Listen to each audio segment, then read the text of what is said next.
Muito bem. Irmãos, aliança. A Bíblia, ela traz uma unidade de Gênesis a Apocalipse. Se você nunca leu a escritura toda de Gênesis a Apocalipse, fica o desafio para que você leia, porque quando você lê a Bíblia toda, você percebe que há elementos unificadores, né? E logicamente que Deus fez isso propositalmente, porque dessa maneira ele comunica a verdade que ele quis falar a nós de uma maneira mais, digamos, completa e até complexa, por dizer assim. Os estudiosos tentaram encontrar elementos que unificassem ou que respondessem a essa unificação da Escritura Sagrada. Então, alguns teólogos falaram que era a aliança, outros falaram que era o reino, outros falaram que era o mediador, Jesus Cristo. Mas teve um teólogo que ele se chama Gerard van Groninger, está aí na tela para vocês verem. Ele foi um pouco além e ele disse que o que unifica a Escritura é um cordão dourado. Ele deu esse nome bonito e ele fala que as três coisas: aliança, o reino de Deus e o mediador, que nós sabemos é Jesus Cristo, é aquele cordão dourado que unifica toda a Escritura de Gênesis a Apocalipse. Então, nós vamos falar hoje sobre aliança. Só que você não pode perder de vista o reino e o mediador, porque as três coisas juntas são esse cordão dourado, de acordo com Van Groninger, que vai unificar toda a temática bíblica de Gênesis a Apocalipse. A importância de estudarmos, então, este tema é porque entender a aliança é entender o relacionamento de Deus conosco, é entender o nosso relacionamento com o próximo, e é também entender aspectos doutrinários importantes. No final da nossa conversa aqui, não hoje, mas na semana que vem, alguns aspectos doutrinários ficarão mais claros, embora nós vamos tratar deles mais adiante. Um exemplo é a questão do batismo infantil. Por que nós batizamos as nossas crianças? Não é a partir do conceito católico romano de salvação, de purgatório. Não, é por causa da doutrina da aliança. Então, esses elementos são importantíssimos de entendermos, de compreendermos na nossa caminhada. Bom, a primeira pergunta que devemos fazer, então, é o que é uma aliança? E quando nós falamos de aliança, a primeira coisa que todos nós pensamos é casamento. Obviamente, é algo que está mais próximo de nós. E, de fato, o casamento, de certa maneira, ele espelha a aliança de Deus conosco, porque, afinal, a aliança é aquilo que une. E o casamento é uma união, é uma aliança e um estabelecimento de compromisso de uma pessoa com a outra. Só que é claro, né, que a aliança de Deus conosco, ela não tem precedentes, né? O casamento que se espelha nela, por dizer assim. Quando nós olhamos para a aliança, nós precisamos entender que aliança é um pacto. Então, você vai ver na literatura, você vai ver pastores falando, teólogos falando de pacto, ou às vezes de aliança, são termos intercambiáveis, significam a mesma coisa. E a questão do pacto, ele não é algo novo. Entre os homens já existiam essa ideia de aliança, de pacto. Então, eu só quero reiterar, né, que todas as vezes que eu falar aqui, se eu falar pacto, lembre, é aliança. Se eu falar aliança, eu estou falando do pacto também. Quando os reis, na antiguidade, bem antiguidade mesmo, eles estabeleciam uma aliança, um pacto com os seus vassalos, com os seus suceranos, eles trabalhavam pelo menos 5 atos deste pacto. Em primeiro lugar, ele mostrava quem ele era, o soberano, o rei. Ele apontava para a extensão do seu domínio, ele apontava para os seus feitos, ele apontava para quem eram os seus súditos. Então, isso, obviamente, era escrito ou proclamado, dependendo da época em que acontecia essa aliança. E o Senhor, o soberano, ele controlava os termos dessa aliança. Os vassalos apenas ouviam e balançavam a cabeça concordando. E aí, se não concordassem com os termos que eram colocados ali. Um terceiro ato era que o Senhor, ele expressava a sua vontade neste pacto, e era uma vontade de caráter irrevogável, no sentido de que havia um documento, e para que se revogasse esse documento, deveria ser substituído esse documento por um novo documento, ou um novo pacto deveria ser feito. Então, e o quarto ato é que esse pacto ele incluía estipulações, obrigações que os vassalos deveriam cumprir, e também um quinto e último ato incluía promessas e ameaças, de acordo com o cumprimento ou não daquilo que os vassalos, os súditos deste rei, deste soberano, deveriam fazer. Claro que este soberano também tinha suas responsabilidades pactuais, ele mesmo que estabelecia isso. Este modelo de pacto, de aliança, ele é encontrado na Escritura Sagrada. E, em certa medida, é também uma forma em que Deus faz o seu pacto com o homem.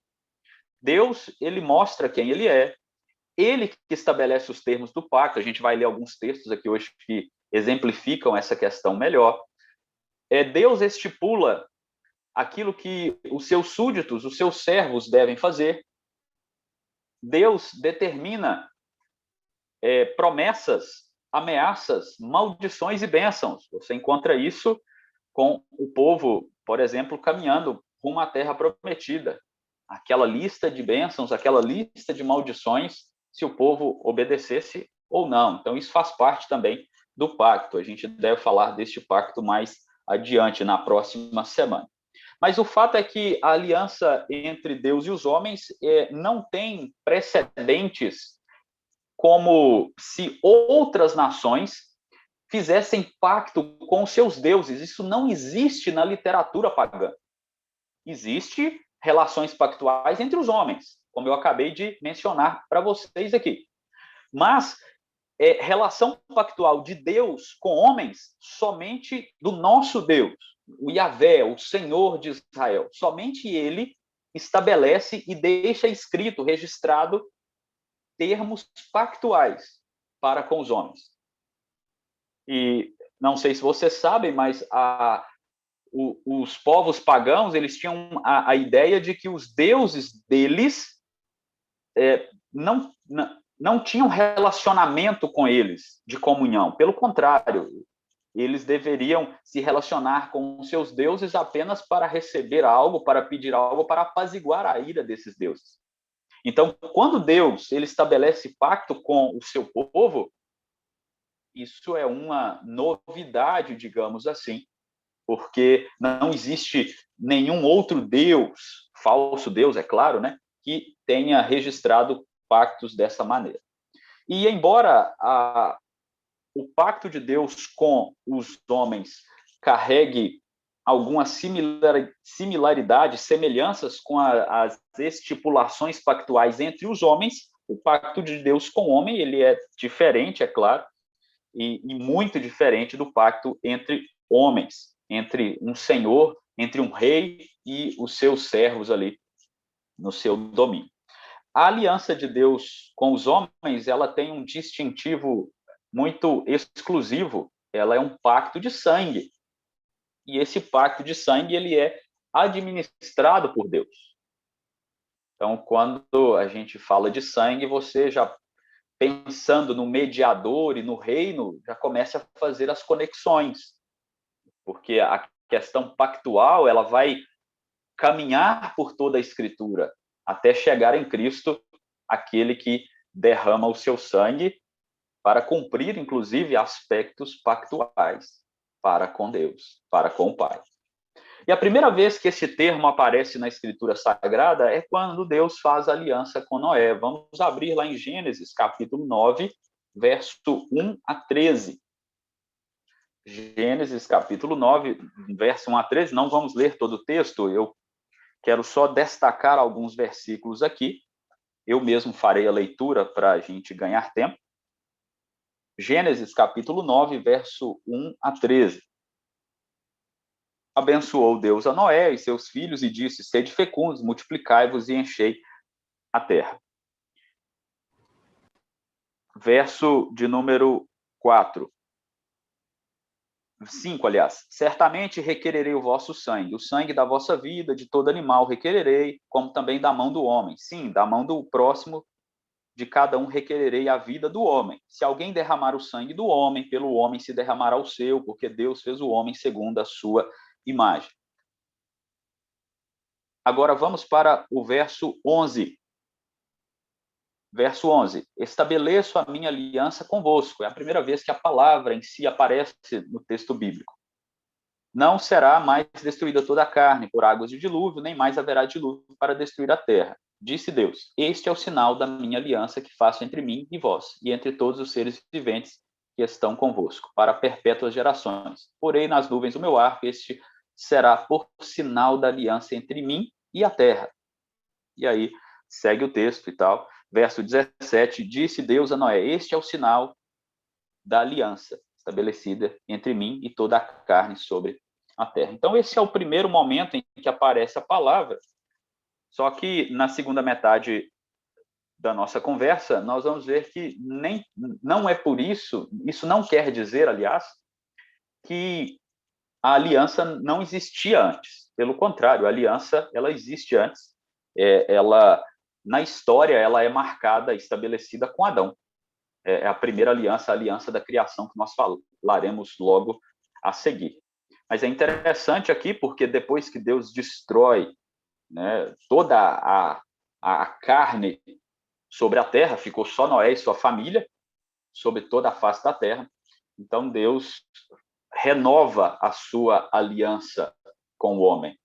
A gente vai falar na semana que vem, a aliança é uma só, mas ela tem desdobramentos ao longo da história da redenção. Então, a aliança com Noé é uma renovação da aliança que ele havia feito lá atrás com Adão. Não é uma nova aliança. Aquela aliança, ela não foi, digamos, anulada. Pelo contrário, ela continua valendo, inclusive, para nós, a aliança da criação. E a gente vai comentar isso depois. Mas este é o primeiro momento, então, que a palavra aparece, Deus está fazendo uma aliança ali, ele põe os termos para Noé, e tem sangue no meio. Eu li o verso 5 e 6 para chamar atenção para isso. É um pacto de sangue. Não houve, propriamente dito, um derramamento de sangue, mas Deus está falando que ele vai requerer o sangue de Noé e da sua descendência. O outro texto é da aliança com Abraão, Gênesis capítulo 15. Gênesis capítulo 15.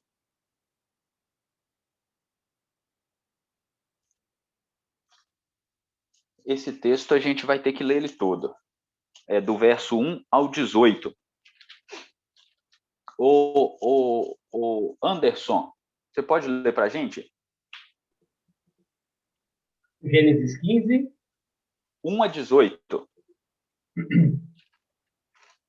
Depois desses acontecimentos, veio a palavra do Senhor a Abrão, numa visão, e disse: não temas, Abrão, eu sou o teu escudo, e teu galardão será sobremodo grande. Respondeu Abrão: Senhor Deus, que me haverás de dar se continuo sem filhos, e o herdeiro da minha casa é o Damasceno Eliezer? Disse mais Abrão: a mim não me concedeste descendência, e um servo nascido na minha casa será o meu herdeiro. A isto respondeu logo o Senhor, dizendo: não será esse o teu herdeiro, mas aquele que será gerado de ti será o teu herdeiro. Então conduziu-o até fora e disse: olha para o céu e conta as estrelas, se é que o podes. Lhe disse: será assim a tua posteridade. Ele creu no Senhor, e isso lhe foi imputado para a justiça. Disse-lhe mais: eu sou o Senhor que enviou dos caldeus para dar-te por herança esta terra. Perguntou-lhe Abrão: Senhor Deus, como saberei que hei de possuí-la? Respondeu-lhe: Toma-me uma novilha, uma cabra e um cordeiro, cada qual de 3 anos, uma rola e um pombinho. Ele, tomando todos esses animais, partiu-os pelo meio e lhes pôs em ordem as metades, umas defronte das outras, e não partiu as aves. Aves de rapina desciam sobre os cadáveres, porém Abrão as enxotava. Ao pôr do sol, caiu profundo sono sobre Abrão, e grande pavor e cerradas trevas o acometeram. Então lhe foi dito: sabe, com certeza, que a tua posteridade será peregrina em terra alheia, e será reduzida à escravidão, e será afligida por 400 anos. Mas também eu julgarei a gente a quem aqui tem de sujeitar-se, e depois sairão com grandes riquezas. E tu irás para os teus pais em paz, serás sepultado em ditosa velhice. Na 4ª geração tornarão para aqui, porque não se encheu ainda a medida da iniquidade dos amorreus. E sucedeu que, posto o sol, houve densas trevas, e eis um fogareiro fumegante e uma tocha de fogo que passou entre aqueles pedaços. Naquele mesmo dia fez o Senhor aliança com Abrão, dizendo: à tua descendência dei esta terra, desde o rio do Egito até ao grande rio Eufrates. O queneu, o quenezeu, o cadmoneu, o eteu, o ferezeu, os refraíns, o amorreu, o cananeu, o girgazeu e o jebuseu. Muito bom. Esse texto é fantástico. Fala da aliança de Deus com Abraão e tudo o que vai acontecer com Israel está fundamentado aqui. Quando Deus promete, quando Deus fala dele como soberano, veja o verso 7, eu sou o Senhor que te tirei de Ur dos Caldeus. Então, essa é uma declaração do soberano para aquele vassalo que está recebendo a estipulação do pacto. E Deus ordena a ele que ele tomasse animais, derramasse sangue, o sangue mais uma vez presente na aliança, partisse aqueles animais ao meio, desmembrasse aqueles animais. Fazer uma aliança significa também cortar uma aliança. Então, a ideia de cortar o pacto está presente aqui. A divisão do animal ao meio significava o penhor da morte, a garantia da morte, caso o soberano e o súdito não cumprisse partes estipuladas na aliança. O Senhor prometeu a Abraão que ele teria descendência e que essa descendência ocuparia aquela terra, a terra que a gente chama terra de Canaã, que havia nela todos esses povos aí. E logicamente que Deus cumpriu a sua parte, né? Os animais desmembrados representavam também a maldição que o autor da aliança invocava sobre ele mesmo e sobre o seu súdito, caso não cumprissem o que foi acordado. Qual que é a grande diferença do pacto que Deus faz com os homens? É que se aqui fosse um pacto entre homens, os dois passariam no meio dos animais para ratificar o pacto. Agora veja o verso 17. Abraão estava sonolento, estava meio cambaleante. E sucedeu que, posto o sol, houve densas trevas, e eis um fogareiro fumegante, uma tocha de fogo que passou entre aqueles pedaços. Naquele mesmo dia, fez o Senhor aliança com Abrão. Então, quem passou ali no meio daqueles pedaços? Foi o Deus. Abraão não passou entre as partes dos animais. E o que isso significa? Que Deus fez a sua parte e a parte de Abraão, no pacto. Porque o homem não teria condições de cumprir aquela parte que ele participa, né? Aliás, ele não teria condição nem de firmar um pacto com Deus. Então, Deus faz as estipulações, Deus passa entre os pedaços ali dos animais, ratificando o compromisso dele de cumprir tudo aquilo que ele disse. E ele, de fato, cumpriu. Vamos abrir lá em Hebreus 9, 22,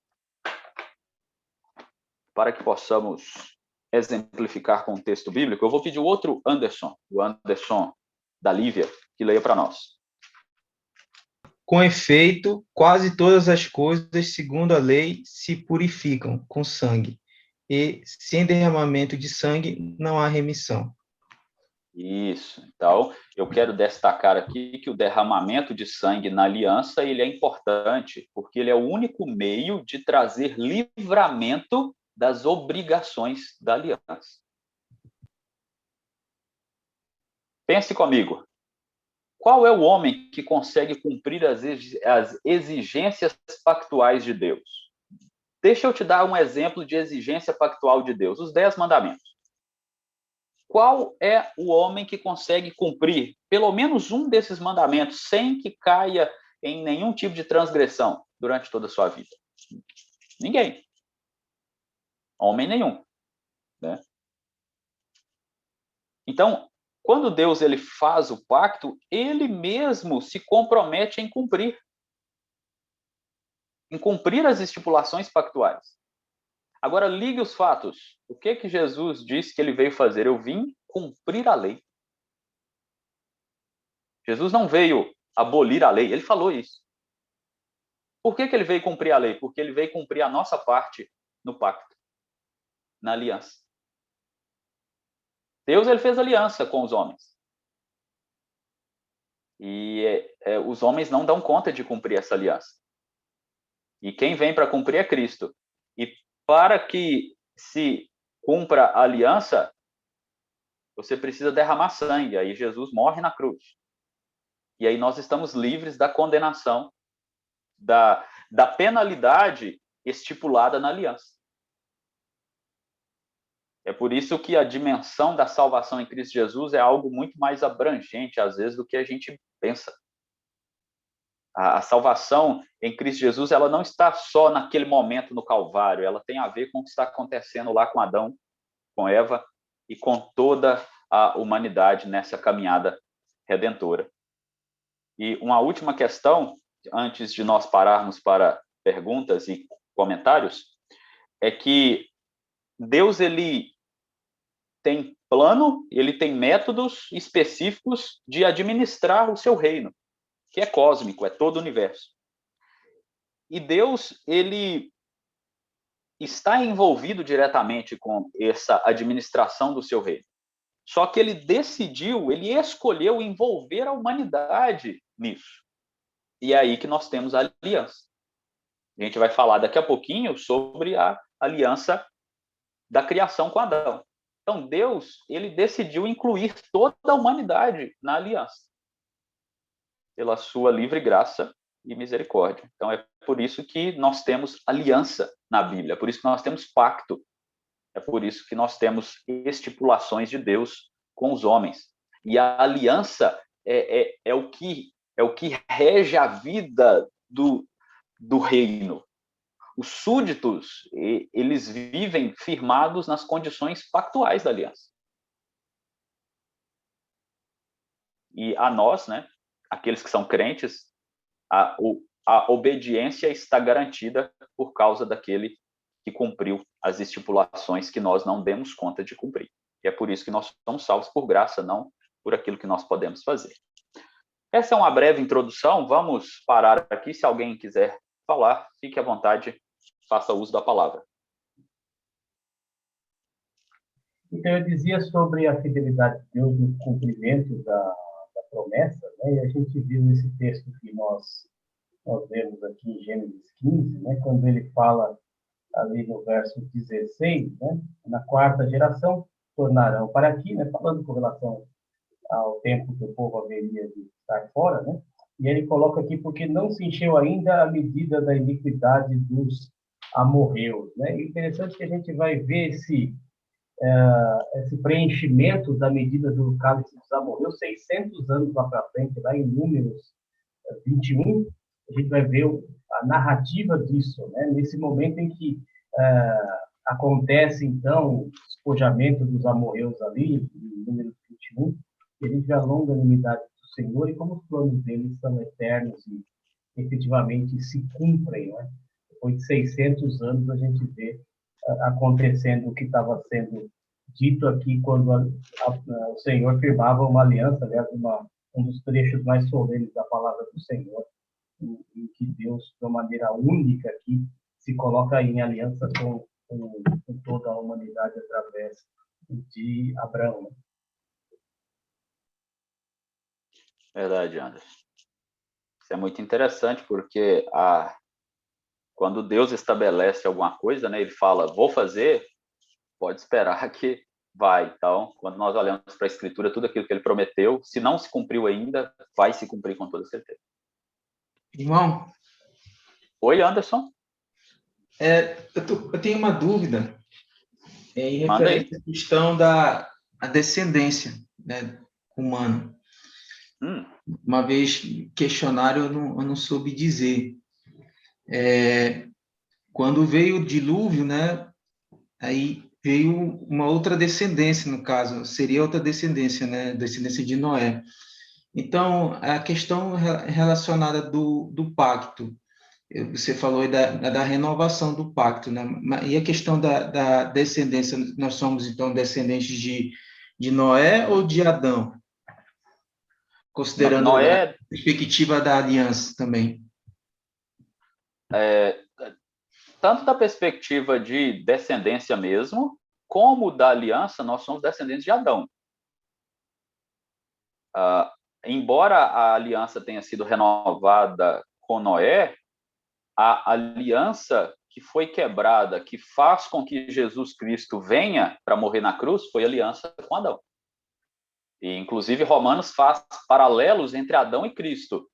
Nós não vamos encontrar na Escritura, por exemplo, paralelos entre Adão e Noé em relação a essa questão. Até porque a aliança com Noé ela tem diferença em relação à aliança com Adão.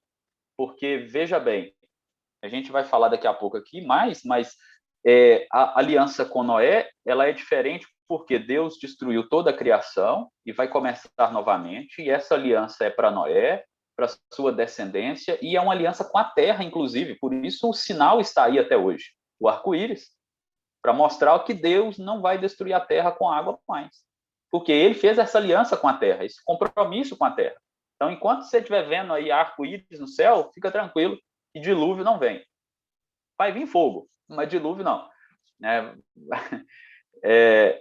Então, nós somos descendência, tanto da questão do pecado, como genealogicamente falando, de Adão. É claro que nós passamos, de alguma maneira, por Noé também, só que Noé, inclusive, carrega, né, também, ele é também um pecador, né, descendente de Adão. Então, é de Adão. Somos, digamos, filhos de Adão no seu pecado. Ok? É interessante que nem Abraão ou Noé são representantes, né, como Adão e Cristo são, né? A gente costuma chamar de cabeça federal, né? Não são nossos, no melhor sentido da palavra, não são nossos deputados, né, nesse sentido de representante. É apenas Adão e Cristo, como Cristo segundo Adão perfeito. Né? Aproveitando, né, Anderson, esse gancho, a diferença pactual também se exemplifica por isso, né? Ele é cabeça federal. Noé não. E aí somente a nova aliança que Jesus traz que pode contornar aquele problema da aliança com Adão lá atrás, da quebra da aliança de Adão, né? Porque Cristo também é cabeça federal, ele representa, né, aqueles que ele vai salvar, que ele redimiu e etc. E tal. Então é muito interessante essa questão dessas pequenas diferenças entre o desenvolvimento das alianças. É uma aliança só, mas tem as suas diferenças de acordo com o desenvolvimento da revelação, digamos assim. Ok? Podemos ir para a segunda parte?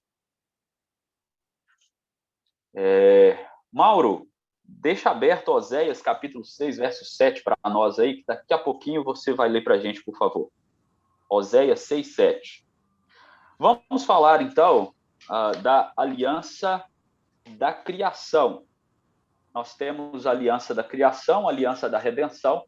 Eu optei por começar pela aliança da criação, para a gente tentar levar num sentido dos acontecimentos, né?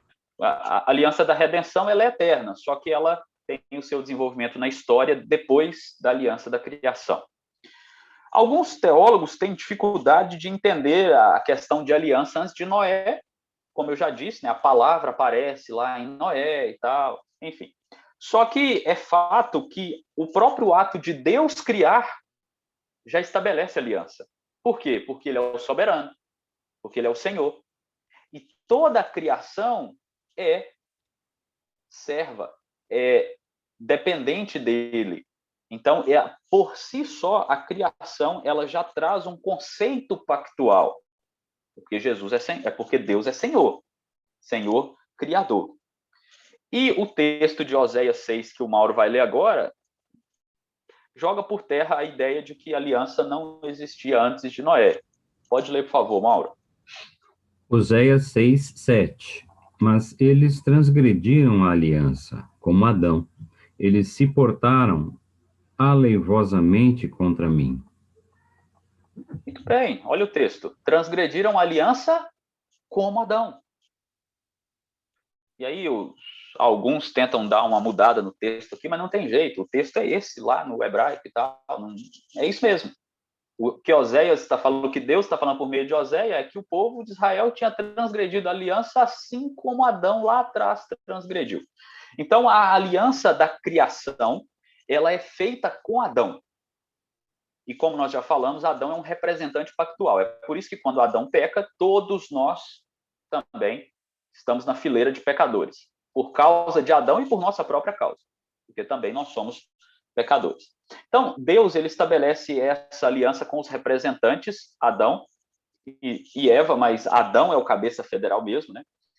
E Deus, ele estabelece essa aliança com o homem, depois de criá-lo, logicamente, ele estipula as obrigações. Quais são as obrigações do homem na aliança?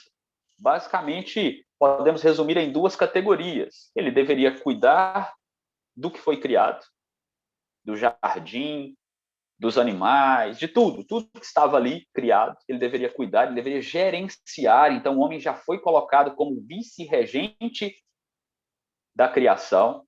Ele é único à imagem e semelhança de Deus. Então, o homem, ele é o vice-regente da criação. E ele deveria cuidar daquilo que foi criado. E, além disso, ele não poderia comer do fruto da árvore que Deus estabeleceu que ele não deveria comer.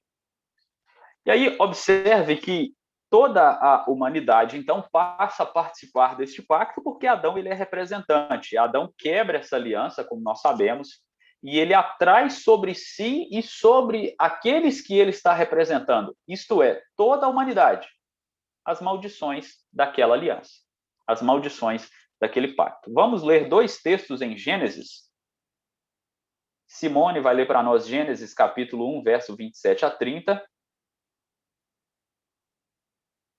E o Carlão vai ler para nós Gênesis 2, verso 9, e depois o verso 16 e o verso 17. Eu vou anotar aqui na tela, que eu vou anotar umas outras coisinhas aqui também.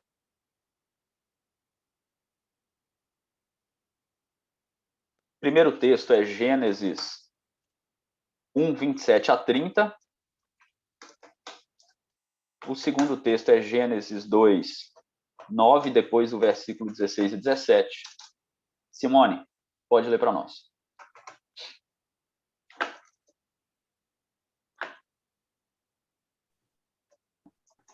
Eu vou ler na versão nova atualizada, tá? Tudo bem. Tá bom. Assim Deus criou o ser humano à sua imagem. A imagem de Deus o criou. Homem e mulher os criou. E Deus os abençoou e lhes disse: sejam fecundos, multipliquem-se, encham a terra e sujeitem-na. Tenham domínio sobre os peixes do mar, sobre as aves do céu e sobre todo o animal que rasteja pela terra. E Deus disse ainda: eis que lhes tenho dado todas as ervas que dão semente e se acham na superfície de toda a terra, e todas as árvores em que há fruto que dê semente. Isso servirá de alimento para vocês. E para todos os animais da terra, todas as aves dos céus, e todos os animais que rastejam sobre a terra, em que há fôlego de vida, toda a erva verde lhes servirá de alimento. E assim aconteceu. Muito bem, então veja que isso é uma estipulação da aliança de Deus com a humanidade criada, e eles deveriam cuidar da vida, da natureza, de tudo aquilo que estava ali, e isso, obviamente, estava relacionado à obediência ao Senhor. Só que veja que eu anotei aqui que esse é um aspecto geral, digamos assim, da obediência pactual que eles deveriam ter. Geral no sentido de abarcar tudo aquilo que foi criado. Agora o Carlão vai ler Gênesis 2, o verso 9, depois o 16 e 17, que a gente vai ver um aspecto mais focal dessa estipulação. Do solo fez o Senhor Deus brotar toda sorte de árvores agradáveis à vista e boas para alimento. E também a árvore da vida no meio do jardim e a árvore do conhecimento do bem e do mal. E o Senhor Deus lhe deu esta ordem: de toda árvore do jardim comerás livremente, mas da árvore do conhecimento do bem e do mal não comerás, porque no dia em que dela comeres, certamente morrerás. Obrigado. Então, nós temos aqui um aspecto focal da estipulação da aliança e uma promessa de punição caso Adão não cumprisse o que havia sido estipulado na aliança. Adão estava em prova aqui, estava em teste. E o seu teste não era só para ele, não seria só ele o reprovado. Toda a humanidade seria reprovada com ele, como foi. Ele não deveria comer daquele fruto da árvore do bem e do mal. Essa era a prova de Adão. Adão, ele tinha vida, só que ele precisava passar por esse teste para ter uma vida plena. A morte ainda não tinha entrado no mundo dos homens. Adão era imortal, embora a ratificação da sua imortalidade, da sua vida plena, da sua vida eterna, precisava passar por esse teste. E é por isso que Adão, ao ser reprovado, a humanidade é reprovada, e para que os homens tenham vida eterna, é preciso que a obediência completa, perfeita, seja cumprida, ou seja, o aspecto pactual da aliança da criação ainda precisa ser cumprido. E é Jesus que vai cumprir, e é por isso que nós temos vida eterna. E é por isso que nós não receberemos a punição eterna pelas nossas faltas, né? Porque Jesus pagou, cumpriu a parte pactual aqui, que deveria ser de Adão e que deveria ser nossa. Agora, eu queria que você percebesse o perigo que nós corremos de olhar para a aliança da criação. Nós estamos falando aqui da aliança da criação, né? Deixa eu anotar aqui. Ou aliança das obras, alguns chamam aliança das obras, mas eu não gosto muito do termo, porque pode causar uma confusão, né? Aliança das obras parecendo algo assim que deixa a graça de fora, né? E, na verdade, a graça está atuando aqui desde quando Adão cai. Deus é gracioso para com Adão.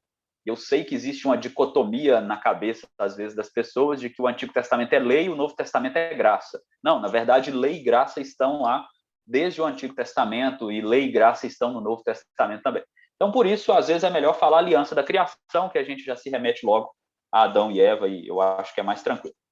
Mas, enfim, qual que é o perigo que nós corremos? De nós focarmos exclusivamente no aspecto focal aqui, da estipulação da aliança com Adão. Isso para a nossa vida diária, assim, é o perigo de nós focarmos a nossa atenção, nosso sentido apenas na vida como a vida na igreja. Não olhar para o mundo como o reino de Deus onde nós estamos. Porque quando nós pensamos no aspecto focal, a gente já logo pensa em uma questão de obediência e de espiritualidade. Mas o aspecto geral aqui também envolve obediência e espiritualidade. Aí o desdobramento do viver essa dicotomia é é aquilo que as pessoas criam, aqueles jargões. Por exemplo, alguns exemplos. A política é coisa do diabo. Não, a política não é coisa do diabo. Tem representante do diabo lá, mas não é que a política em si é coisa do diabo, entende? Por quê? Porque tudo pertence ao reino de Deus. Tudo pertence a Deus. E nós estamos aqui para viver nesse reino e para influenciar. A gente vai falar daqui a pouquinho sobre os mandatos, né? Cultural, social, espiritual, que envolve a nossa vida no mundo. Uma outra dicotomia, música cristã, música do mundo. Não existe essa classificação, existe música.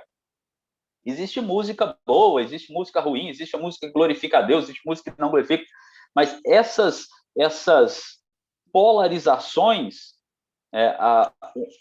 uma outra questão, a pessoa se preocupa assim, ela sempre pensa na alma. Não, é a alma que precisa ser salva, é a alma que precisa ser liberta, alma. Mas o homem, ele não é duas partes, corpo e alma, ele é uma unidade que tem corpo e alma. Então, nós precisamos olhar para as coisas não no aspecto focal do pacto, da aliança, mas no aspecto focal e no aspecto geral. Para que a gente não viva essas dicotomias, digamos assim, essas divisões, né? Que às vezes as pessoas elas acabam fazendo com a vida delas e com a vida, né?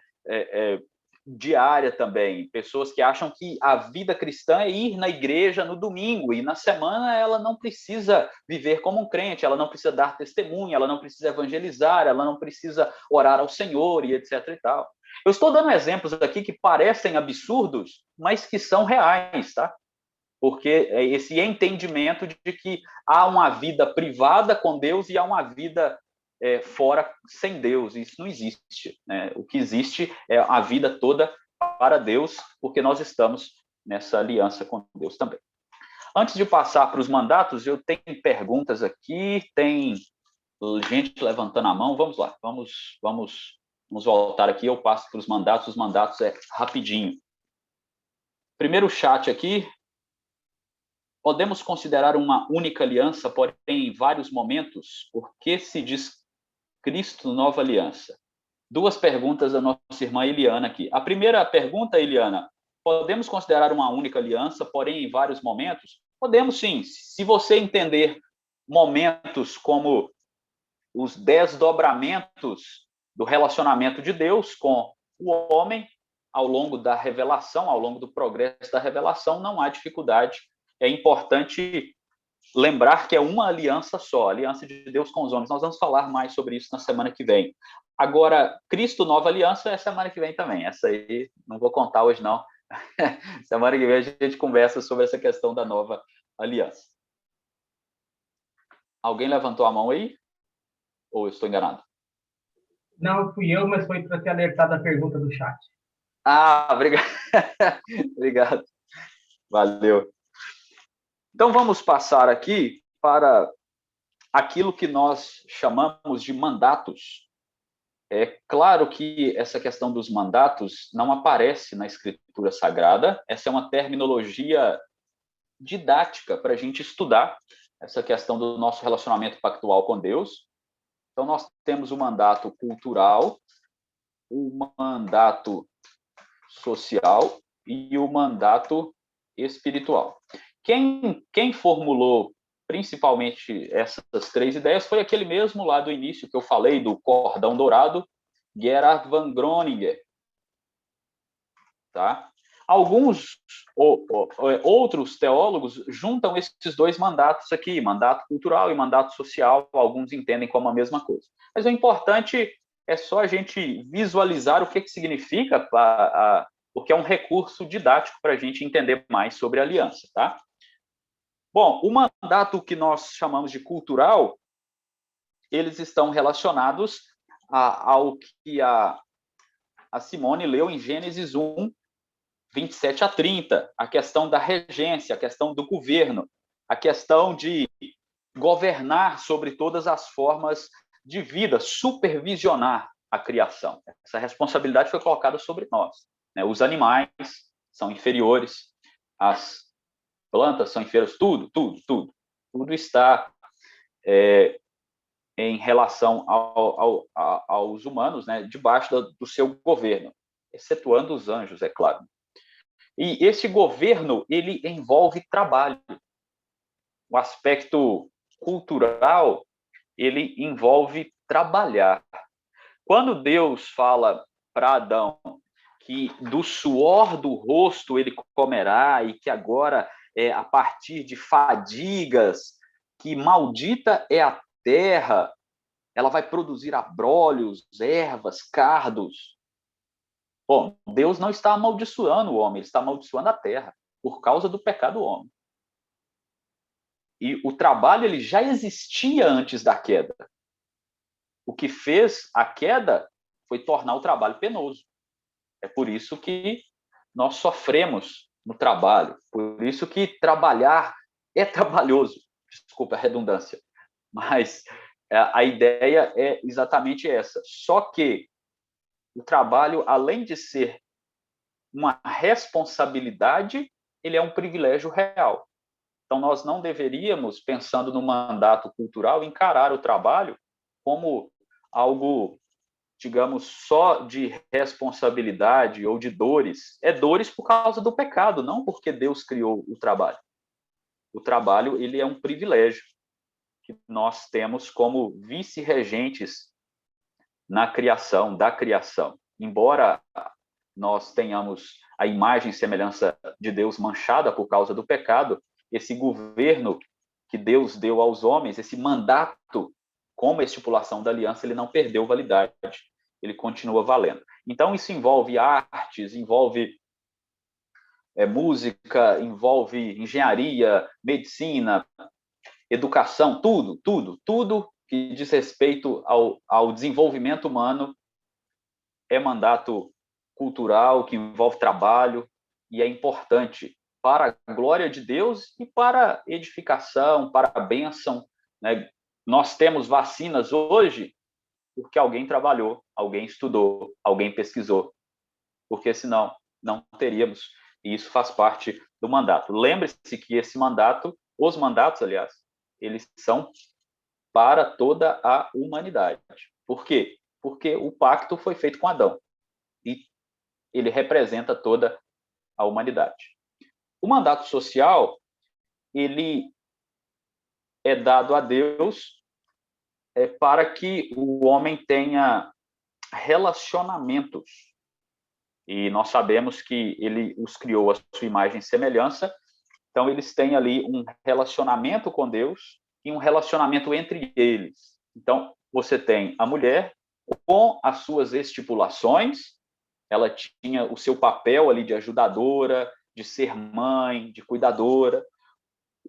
O homem tinha o seu papel de reconhecer a mulher como a sua auxiliar, de caminharem juntos. Isso tudo faz parte do mandato social. E é esse mandato que foi dado ali a Adão e Eva que provê a base para casamento, família restritiva, inclusive, né? Diga-se de passagem, homem e mulher apenas, né?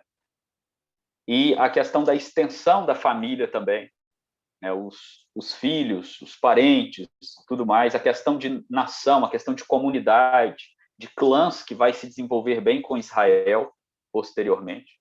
Então, tudo isso está relacionado ao mandato social, de socializar-se, de sociedade, de viver, né? Em um relacionamento, primeiramente, com Deus e depois com os homens. Mas o relacionamento com Deus ele é mais enfatizado aí no terceiro mandato, que é o espiritual. Nós vamos ler 2 textos. Me deem mais 5 minutinhos aí e a gente já para e continua semana que vem, só para finalizar o mandato espiritual aqui. Vamos ler Gênesis, capítulo 5. Eu vou pedir o senhor José para ler para nós, Gênesis 5, 24, e eu vou pedir a Patrícia para ler para nós Gênesis 6, 9.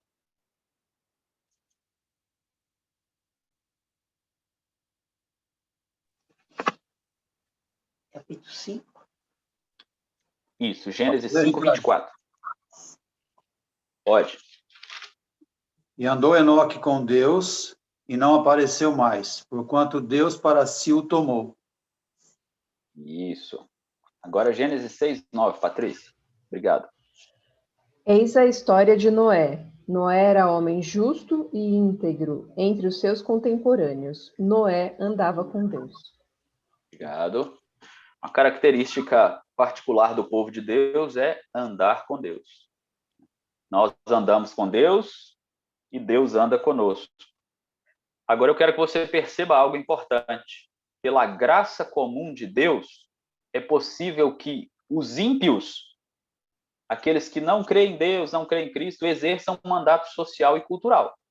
Eles podem trabalhar, fazer boas coisas. Por exemplo, a Dona Maria foi tomar a vacina. Ela não perguntou se quem vacinou ela era crente, se quem fez a vacina era crente, se quem distribuiu a vacina era crente. Não, ela foi lá e tomou a vacina. Pode ser até um ateu que fabricou a vacina, mas ele exerceu ali, mesmo sem saber, um mandato cultural e beneficiou a sociedade de maneira geral. As pessoas também têm família, têm filhos, etc. e tal. Só que o mandato espiritual ele não é possível de ser cumprido por aquele que não tem relacionamento com Deus.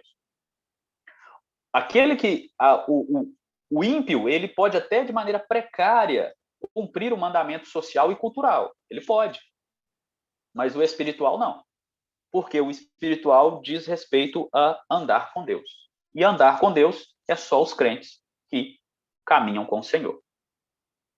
Então, quando Deus estabelece essa caminhada com Adão e Eva, você lembra-se lá de Gênesis 3, né? Eles se escondem de Deus. E aí você olha assim, hoje você fala, nossa, mas que bobagem tentar se esconder de Deus, né? Porque, como assim? Mas, na verdade, eles estavam fugindo do andar, do ter comunhão com Deus, ou tentando fugir, por causa do pecado. E é isso que o pecado faz com os homens. Pela graça de Deus, nós estamos caminhando com o Senhor, porque Ele quebrou essa caminhada no pecado que nos afastava dele.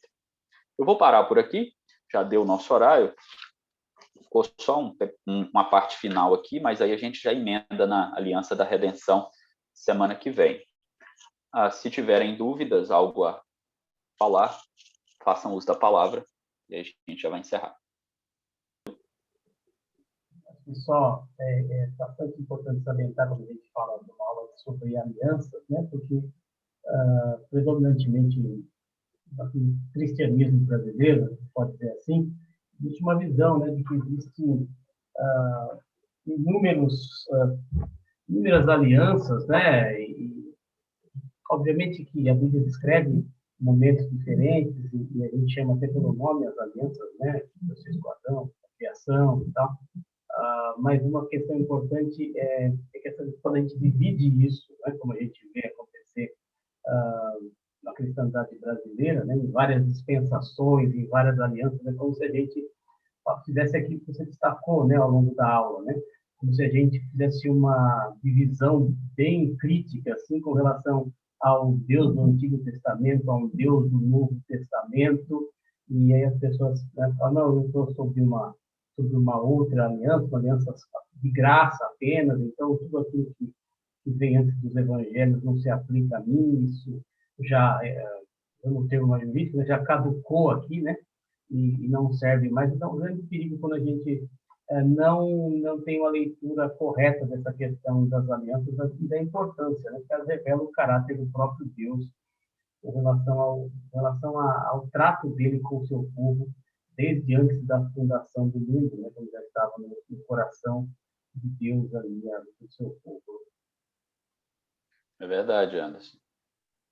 O doutor Palmer Robertson, nesse livro, ele faz um desenho, não igual esse, né, que eu estou fazendo, mas um desenho bonitinho, e aí ele vai mostrar a questão, né? Tem uma aliança que é estabelecida aqui, no início, né?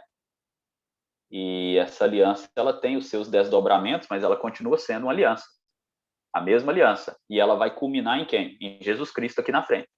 Aí ele até coloca as duas barras aqui, né, para mostrar que ela não escapa desse movimento que Deus está fazendo ao longo da revelação ali e tal. Então é importante a gente lembrar da unidade, né, e não de divisões, né, em relação à aliança.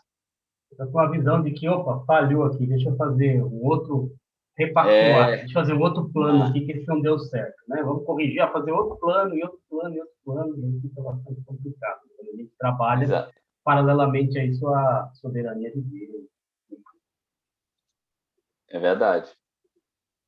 Porque se fosse novas alianças, né, seria algo assim, deu errado aqui, agora eu vou consertar. Mas ele não é soberano, né? Ele não sabe de tudo antes que aconteça mesmo e tal. Já não estava tudo planejado, inclusive a aliança da redenção, ela foi planejada na eternidade pela Trindade, né? Ela acontece na história, mas ela já vem da eternidade, né? A redenção, a questão de redimir um povo para si. Muito bom. Mais alguém? Eu tenho uma pergunta, Ricardo. Não, Patrícia.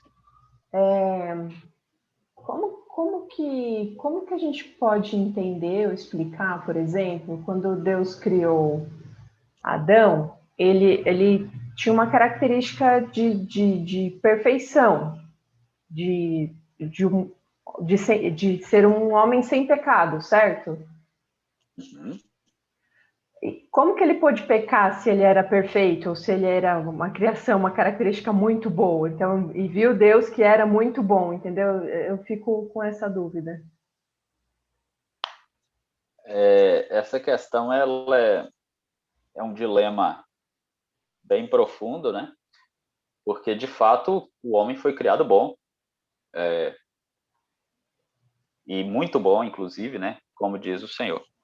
Mas, se eu não me engano, e o Anderson me ajuda a lembrar, Anderson, que a ideia é a seguinte: Deus criou Adão, perfeito, bom, mas, e aí eu acho que entra na categoria do mistério mesmo, com a possibilidade de pecar. Por que isso? Porque ele foi testar Adão. E Adão tinha que passar no teste. Então, você imagina você testar alguém que não tem possibilidade de cair, de errar o teste. Não faz sentido aplicar o teste, né? Então, Deus cria Adão com a possibilidade de que ele fale no teste. E isso é algo da soberania de Deus, do mistério de Deus, né? Que a Bíblia não nos diz por quê e tal. E assim, isso envolve um outro aspecto também, né? Que a gente só vai comentar aqui rapidamente. Mesmo a queda, né, ela glorifica a Deus de alguma maneira. Porque tudo aquilo que acontece tem um propósito de Deus. A gente, na nossa limitação, não dá conta de compreender. Né? Mas a glória de Deus, ela acontece em todo momento, naquilo que Deus planeja que aconteça para que ele seja glorificado.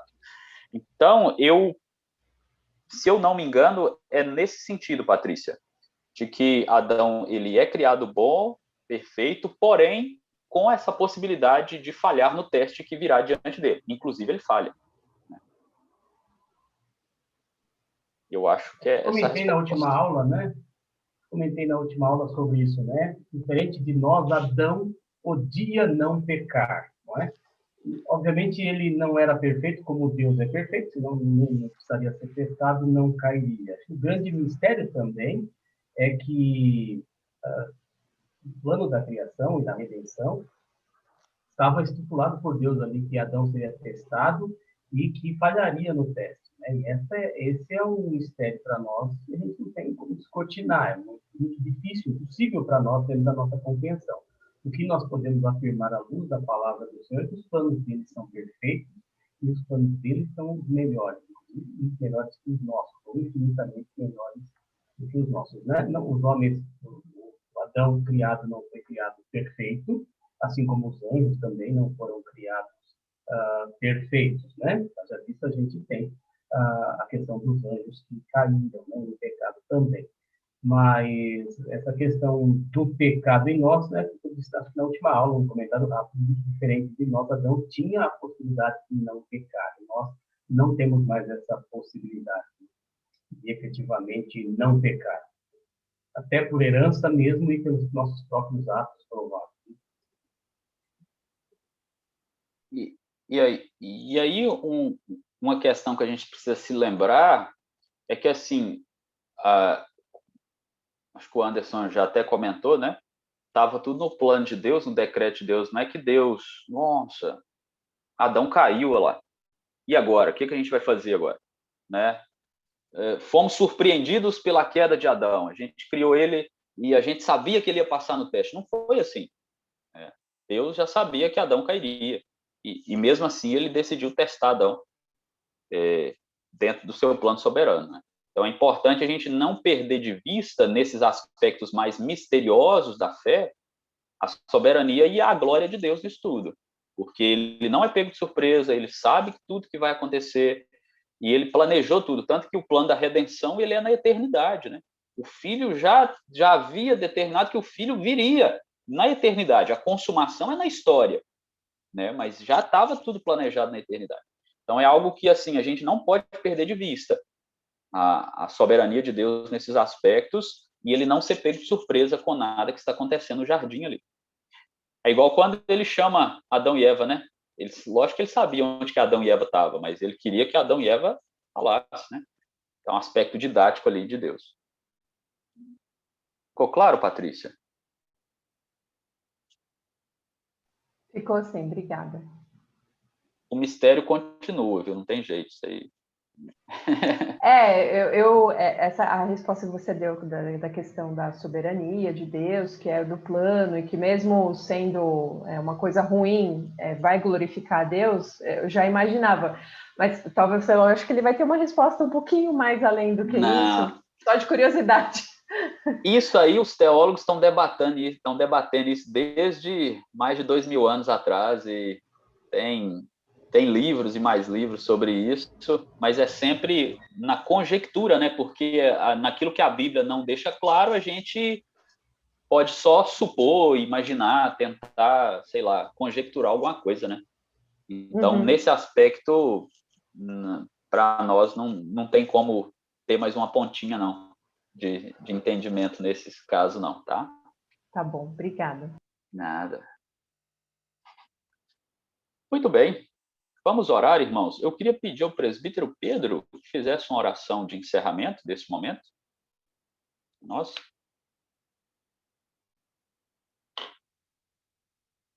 Pedro? Opa. Tá me ouvindo, Ricardo? Estou sim, Pedro. Tá bom. Então vamos orar. Vamos lá. Graças te dou, Senhor, por mais um dia que o Senhor nos presenteou, com vida e saúde. Estamos, nesse momento, Senhor, compartilhando, Senhor, da Tua palavra, para maior entendimento, Senhor, para a nossa vida espiritual. Queremos te agradecer porque o Senhor tem nos dado professores sábios, Senhor, que possam nos instruir, Senhor, na Tua palavra. E somos gratos também, Senhor, porque nós todos estamos aprendendo juntos, Senhor, sobre as alianças que o Senhor fez, a aliança que o Senhor fez desde a eternidade, Senhor, e terminou em Cristo Jesus, que cumpriu, Senhor, essa aliança, indo, Senhor, numa cruz para nos salvar, Senhor. Muito obrigado, Senhor, porque o Senhor tem nos dado salvação em Cristo Jesus e temos, Senhor, a cada dia tendo conhecimento da Tua palavra, Senhor. Muito obrigado, Senhor, por essas aulas tão preciosas, Senhor, que nos edificam e também nos direcionam, Senhor, para o alvo que é Jesus Cristo, Senhor, para a nossa vida espiritual. Obrigado, Senhor. Obrigado por tudo que o Senhor tem nos colocado, Senhor, na nossa mente, no nosso coração, e que possamos estar também transmitindo, Senhor, essas verdades da Tua palavra a outras pessoas que não te conhecem. Obrigado por tudo, Obrigado por essa aula e que o Senhor continue nos abençoando nessa noite. Abençoe-nos a todos e peço perdão pelos nossos pecados. Em nome do Senhor Jesus. Amém. Amém. Muito bem, irmãos, está